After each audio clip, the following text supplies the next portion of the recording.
No Braxton Miller, but the mission remains the same for 8th-ranked Ohio State, the national championship. One of the toughest obstacles, them getting there, looming this weekend. Hey everybody, Bonnie Bernstein, Doug Chapman, inside our Campus Insiders studios, taking a look at the Buckeyes side of the Ohio State-Virginia Tech game coming up this weekend. And Doug, let's start with the quarterback. We saw JT Barrett, all 19 years old of him, improve as the Navy game wore on last week. But this week, you're dealing with a stout defensive line. You're dealing with a really good Hokies pass D. How up to the task do you think Barrett is? They have no choice now. He's your guy. You know, you didn't expect him to be your guy going into the season. Braxton Miller goes down.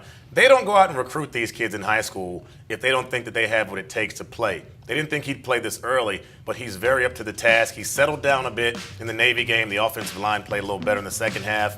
But you don't want this guy throwing it all over the yard because, like I said last week, he's not Braxton Miller.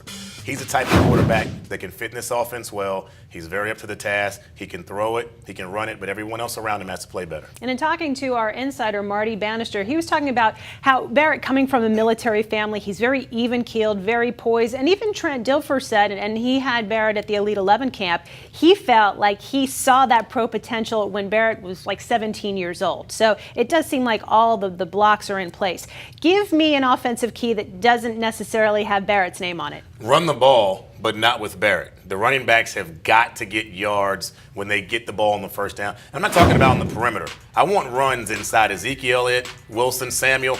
Those guys have got to get productive runs on first down. The offensive line did not look very sharp against Navy, and Navy had no world beaters up front. They got better as the game went on, and this offense for Ohio State is built around the quarterback. But you don't want Barrett taking too many shots. Remember, he's still young. You don't want a guy like that getting rattled early. Let him get comfortable, and the other running backs have got to run the ball and test the interior of this Virginia Tech defense because they've got a very good defensive line. Got to slow that defensive pass rush down. And hopefully the line will fare better than it did against Navy. But keep in mind, Navy runs a 3-4, so this is a traditional scheme that Tech's going to throw at them. So let's flip this and talk about Ohio State's defense. Their pass D fell apart down the stretch. Now you have a Virginia Tech up-tempo offense. How do you think they'll do? They got an up-tempo offense with a new quarterback in Michael Brewer. I think Ohio State will do fine.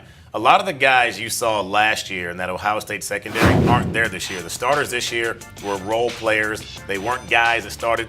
They were second to last in the Big Ten last year, stopping the pass, and they gave up 31 touchdown passes. There's nowhere to go but up from that. Navy did not test them throwing the football, so we don't know how good that secondary is. It will be tested, but if that defensive line from Ohio State that's as good as everyone thinks they are can get into the backfield, compress the pocket, slow down the run, they're not going to have time to throw the football downfield. Defensive backs won't have to cover so long, so it goes hand in hand. And you know the guys that are remaining still have a chip on their shoulder about last year. I mean, how can you not? They really did fall apart. Urban Meyer, Doug, loves making a big deal out of the night games. He's got a ton of his 5-star recruits coming in. What do you think the hype in this game's like? And LeBron James is supposed to be there. Right. It's a night game.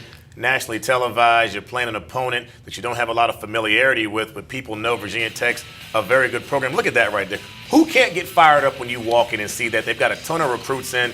This is what the game's all about. The college football game now is the kids want to go to the shiniest program. You're 17, 18. You're going to a nationally televised game, packed house, and LeBron James is 10 feet away. I'm in my 30s. I'd sign with Ohio State if they brought me in this weekend.